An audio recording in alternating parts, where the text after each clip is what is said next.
Hello everyone and welcome back to my channel. So today's video is going to be a little bit quicker than some of the other tutorials I've done, mostly because this is just a lot of tedious painting, so I'm not going to make you all sit through it. Today we are doing Randall from Monsters Inc. So let's get started. The first thing I did is just take my lavender face paint and pack this on with a foundation brush. This is a very densely packed brush, so it spread the paint out very well, and I didn't have to use a ton of product. Luckily for me, my paint palette already had the kind of perfect purple, and I had a shirt to match. If you can't find this purple in a palette, you can always mix like a royal purple and white together, but I have linked the palette that I use down below, so you guys can get that if you would like, and it has all of these pastel shades, which truly just makes life so much easier. So like I said, for this look we are just covering our face and our neck with this paint, and then just kind of blending it towards my shirt so that it all looks like one cohesive skin. Over the eyes I am packing on the paint as well, and then for detail I am just going in with a darker purple and adding the 3 stripes.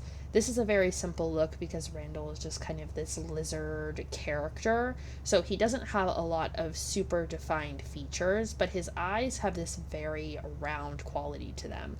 So when you're doing the 3 stripes, you just want to make them more narrow towards the eye and then kind of fan out as they go up towards your brow. You can blend them into the brows as well, and that'll kind of make them disappear because he has no eyebrows and no eyelashes, so you don't need false lashes for this. You don't need mascara. You can just tap on that shade of eyeshadow and you're good to go. For the lower lash line, I did put a little bit of black in my waterline just to conceal that human skin color and also make the eyes look just a bit more round and less pointy so they match his animation style a little bit more. You can always get like a big contact to put in there too to make your eyes look rounder, but my eyes do not enjoy contacts. For contour, I went in with this blue shade because when you look at pictures of Randall, you'll actually see he has little pops of like blue and pink throughout his scales. So I went with the blue just on the bridge of my nose to make it really thin. And then I decided I was going to paint the teeth in. Now for his smile, you're going to want to do just kind of these scraggly teeth. They're all a little bit of a different shape. Some are very pointy, like shark's teeth. Others are very rounded, almost like they've been broken off. So you can play with the shape a little bit here. But I just filled in my smile that I've kind of created here with different shapes of white paint, and I did the teeth first because it's easier to go in and outline them later. So just fill in the teeth however you like, leave a couple spaces for them, and then you're going to go in and fill in all that negative space with black paint and make sure that you outline the edges of your mouth as well so that it has a nice finished line. I went with when he's kind of like smiling or snarling, I guess, at Mike Wazowski for the mouth shape.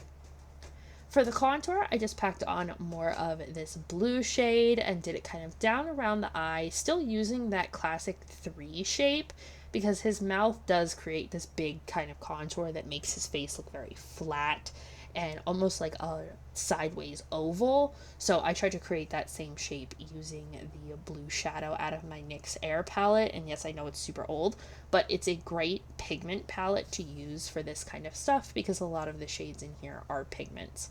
So like I said, you're just going to want to do the 3 and the E shapes and add a little bit to the outside of your nostrils to make your nose look a bit flatter. For the wig, I just went with my kind of pinky purple one that I have here with bangs. You could do your hair in kind of a mohawk to mimic his, I don't know, antenna, I guess they kind of are.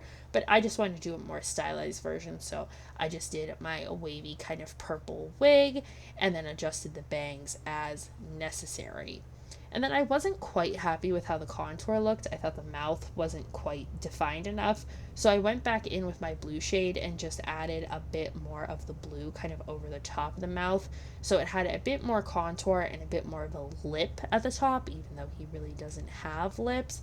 But just to give it a lot more definition than it had before. So I just extended that middle line of the E and the 3 and then blended it out with the foundation brush. So it wasn't too overpowering. It just gave us that nice little shadow. And that's really it. Like I said, this was a quick one today, so I hope you guys enjoyed it, and I will see you tomorrow for the next one.